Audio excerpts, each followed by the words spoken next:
Okay, let's talk about our resource manager, our symbols and resources, and also pulling in resources from outside the avenues. Okay, so the first thing I want you to go into is to find your resource manager. It's your little floaty menu tab. If you have closed it, you can go to Window, Palettes, and get it back. It's over here, Resource Manager, and it will come back up here for you so that you have access to it. Usually I leave it in this mode so it shrinks away again when I don't need it. If I want it to stay pinned open, I hit the little minus plus button and now it stays open all the time, okay? Some of the things you have access to in your resource manager, right, are all of these Vectorworks libraries. So not just attributes, annotations, but all kinds of interior fixtures, furnitures, 1 bajillion kinds of furniture, every IKEA bed that they offer, right? Among other things, okay? So that's just something for you to know that you have access to. We are going to need to bring in some desks and chairs and things in order to furnish this room to match what's in the thing already, okay? So you'll use those resources here.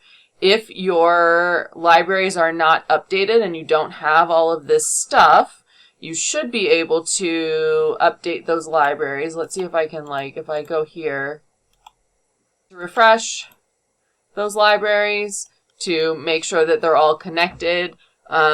It will not automatically download those resources, and you don't need to, because again, it just told me that that was going to take up 33 gigabytes of space on a computer that isn't mine, so I wouldn't do that in the lab. Because even if you haven't downloaded it, it will update when you hit that refresh button. It will update so you can see all the stuff, but then you only need to download the individual components that you're taking and using in the show.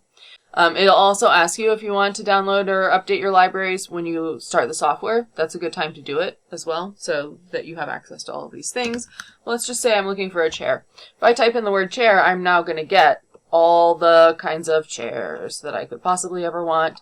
I'm going to just pick one of these rolly office chairs because I want one on wheels, please. And I can kind of look and see which one is on wheels. I'll take this one here. I'm going to double click on it. It downloads it from the cloud, just the chair, and now it's sitting on my cursor. Because I hit the plus sign, I can't make it disappear. So I'm going to hit the minus sign, get that out of my way. So now I have an office chair. When I click, I want to be on the scenery layer. The symbol is using a story bound that does not exist. I don't know what that means exactly, but I'll figure that out in a moment. So now I have that chair. This, you will notice, looks different in 2D than it looks in 3D. So in 2D, it has this sort of white outline version of the shape.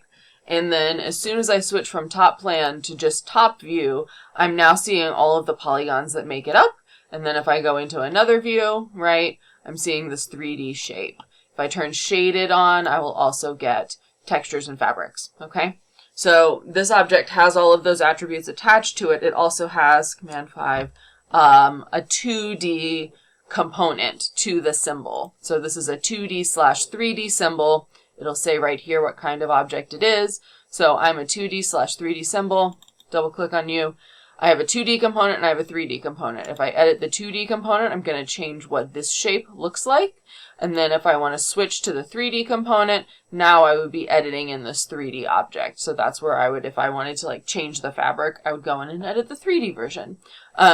So that's something to keep in mind when you're dealing with symbols. They will often have a 2D and a 3D component. We will come back to this in a moment when we pull in an object from the Google Sketchup warehouse and then create our own 2D component for it so that it looks nice on a ground plan, right? The key element of the 2D component is that it's going to show us, for a chair, for example, which direction the chair is facing. And so that is helpful information in our plan. It also makes our ground plans look cleaner than they would if we were dealing with all of the geometry of that 3D object. I'm going to turn off my overhead just so that I have a clearer view of my chair situation. So, okay, so we have our chair. Now I'm going to go get a desk, and I'm going to actually do the process of converting our 3D desk from our previous assignment into a symbol and then bringing it into this show. So this is another use of the resource manager, and it'll also give you the steps of creating your own symbol, your own 2D, 3D symbol. So we're going to come back over here into open up your 3D desk file. I had to go find mine in a not entirely normal place, so now I have it. So my 3D desk is over here on my scenery layer. It's 11 extrudes, and I'm going to take it now into the modify menu, and I'm going to ask it to create a symbol for me. And we're going to call it Gladstone Desk, okay? And we're going to let it do its own thing in terms of how this symbol operates. And we're going to leave it in our file that it is supposed to be in. So now I have this 3D symbol of the desk, right? When I'm looking at the desk in the plan view, right, in the ground plan, I actually don't want to see all of the 3D elements through it. So I'm going to double click on this symbol. I'm going to edit the 2D component, which doesn't currently exist, right? And then I'm going to draw a rectangle. Boom. So that will now be the top of the desk, and that is now edited in the 2D component, okay? So I still have a 3D component, and I am converting it. Yeah, I want a hybrid object. I still have a 3D component that you can see all of that wireframe on, and then over here is a 2D component, which is just the top of the desk. If you want to, you can also, in this 2D component, type in the word desk so that it's always labeled on any place that you see it in a ground plan. That can be helpful as well. Otherwise, what will they think that the rectangle is? We don't know, right? I might make the text a little smaller, and I can do that over here in the side. I can also change it to my dimension style so that it's a little bit blue or whatever, blah, blah, blah. Make the text a little smaller so it's a little bit more managed, and then exit symbol. So now it says I'm a desk, okay, when we're in top plan view. So now that I've created this symbol, in my resource manager, in my desk file, there is the Gladstone desk over here, okay? If I go back to my Greenway Court file that I'm doing my Campo Maldito transfer into, I can still go into my resource manager, select my open files, right? Choose this desk, double click on it. Now it's the active symbol, right? You'll notice that this became, the symbol insertion tool became active. The active symbol is the Gladstone desk. And so now I can place the desk on the stage, right? And when I go into my 3D flyover mode, it's now sitting up on the stage, okay? So that is a useful way to transfer your individual scenic components from one Vectorworks file to another, which can be helpful. So if you have it in one file and you want to create it, and oftentimes if I'm doing furniture and stuff like that, I will build the symbols off in their own separate file, create that symbol, and just bring the symbol in to my main file so that it's a little bit cleaner. You can also start building your own object libraries that are all of the random furniture that you've built, or for example, if we're at CSUN, all of our stock, right? Stock furniture or stock flats or stock platforms, anything that's not a standard shape that we would want to potentially use again. We could take those stock items, put them all into one Vectorworks file, and then be able to use our resource manager to access that library of stock. So that is that version of the world. The other thing that we can do, so I know that this show in particular needs a beanbag chair, right? So the other thing I can do is I can go shopping. And the place that I will go shopping is in the 3D Sketchup warehouse. The Sketchup 3D warehouse, right? This is linked on the Canvas page with this video so that you can open it up, right? You do have to sign in to the 3D warehouse, but you can just use your Google account, your existing Google account, and it will be like, oh, I remember you. You can use your CSUN one if you don't want this attached to your real identity. It'll be like, oh, I remember you, and then it will allow you to download stuff, okay? So let's say I need a beanbag chair because I need a beanbag chair for this show. I can type in beanbag, and it will bring up a variety of beanbag chairs, right, that I could use for my show. You can pick any of these that you like, whichever one is happier. You will notice that they have a variety of sizes, megabytes being bigger than kilobytes, right? So this one has a whole lot of polygons and it is a large piece of file, right? Typically, this is where we can get into trouble in terms of our computer getting slow or crashing or whatever when we're talking about bringing in all of this complex geometry for one little bit of a beanbag that's just part of our Vectorworks file. It also makes our Vectorworks file bigger and bigger as the more that we do that, right? So I think I'm going to take this one because it's low poly. It has fewer polygons, right? And it's a smaller file than most of the other ones. But if you want to go shopping and sort of split the difference somewhere, find a beanbag that makes you happy. This one might be fine too, right? I'm going to just take this guy here. So you can just download him. We're downloading it as a Sketchup file. It's going to go into our downloads folder. So this would be a good time, show in Finder, to take that SKP file, to rename it Beanbag so that I can find it again. Beanbag, right? And then to put it into the appropriate folder in our CAD project instead of just leaving it dangling at wherever. We're going to drag it from our downloads into our Campo Maldito CAD project so it's hanging out with it. And then we can import it much the way that we imported our AutoCAD file, okay? So beanbag.skp, there it is. Now I come back into Vectorworks and I can say, hey file, please import for me. And if I go all the way down to the bottom, this is off of your screen, but it's like 3 or 2 items up from the bottom of this menu. There is the option to import a Sketchup file. And this has taken me someplace strange. So I'm going to go back to my desktop. I'm going to find my CAD class. I need to delete some things off my desktop. I'm going to come in here. I'm going to find my beanbag.skp file and open that. Okay. We're going to do that simple import method. That would be totally fine. We're going to say okay. And then somewhere there is a beanbag. It's a little bigger probably than what I would think it should be for the purposes of our show, right? It's kind of a giant sized beanbag right now, being 6 feet wide, right?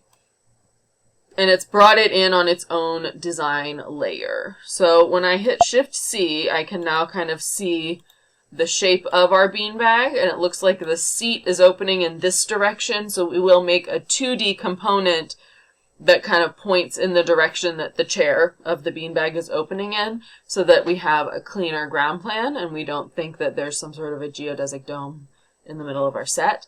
But before we do that, we do want to scale this down so that it fits more appropriately within the context of the show. So I think instead of a 6-foot beanbag, maybe we want like a 3'6" or 4-foot beanbag at the most. A 3-foot beanbag would also be fine. So if I select my beanbag, we'll do this first and then turn it into a symbol. If I select my beanbag, I can come up here to modify, scale objects. And this is super useful. It allows you to do all kinds of scaling. If you know that you just want to scale it in half, you can type 0.5 in this symmetric thing, right? I use most of the time the symmetric by distance tool.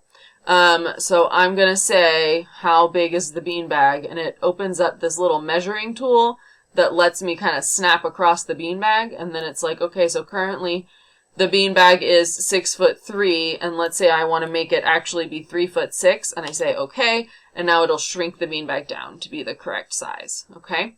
So that is a super useful way to scale any kind of things that you're bringing in to make sure that they're actually the size that makes sense for the project that you're working on.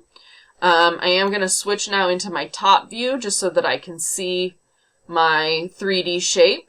And I'm going to go ahead and rotate it so that the opening of the seat is facing downstage for the moment, just because that's going to be a little easier. Is that now facing downstage? Boy, it's hard to tell. No, it's still kind of facing into the corner. I'm going to just rotate one more time then. Doop, doop, doop. Rotate tool. Thank you. Just so that that's facing downstage. Let's check. Yep. Okay. Great. So now I will create a symbol. And then I will come back in and do a 2D component to that symbol. So I'm first going to go into modify and say create symbol. We're going to call him bean bag. Okay. And okay. And now he's going to come into the Greenway Court file. That's fine. Now I'm going to, he's just a 3D symbol, so I'm going to edit his 2D component. So I'm hit my X key, double click on him. I actually want to edit his 2D component, not his 3D component. And I'm going to create the two shapes that will kind of give me the gesture of the opening of the beanbag chair. So one of them I'm just going to draw a circle from the center of the beanbag. And then I'm going to draw another circle and kind of put it in the position of the seat of the chair, right? So I'm just kind of going like, I don't know, is it like this? Maybe, right? If I want to, let me see if I can edit this. Not really. Okay. You know what? It's fine. So we're going to just drop this over top as if it's kind of sitting in the middle. And then I'm going to, let's bring this to the front.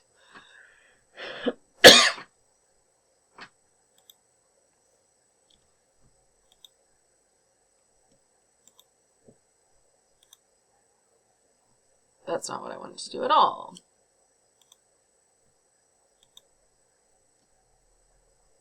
Modify.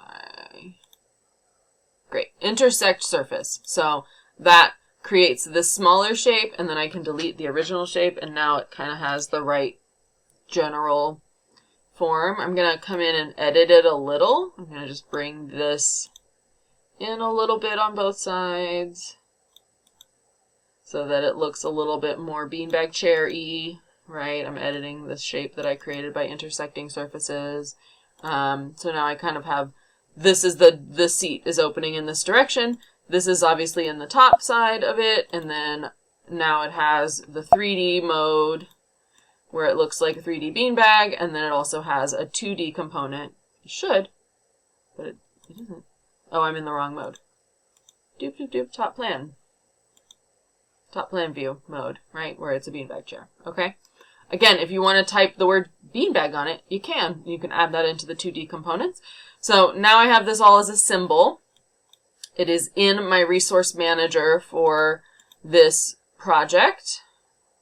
Beanbag, great. And it should update eventually to show that 2D component in there, but you know, we do what we do, what we can, what we got. So now if I go in and I delete my beanbag layer, totally fine. I can still go back to my resource manager, pick up my beanbag, and then place it on the stage. I'm going to have it kind of face so that the seat is facing towards the rest of the stage. Okay. So now I have a beanbag on the stage. Isn't that cute? I love that for me.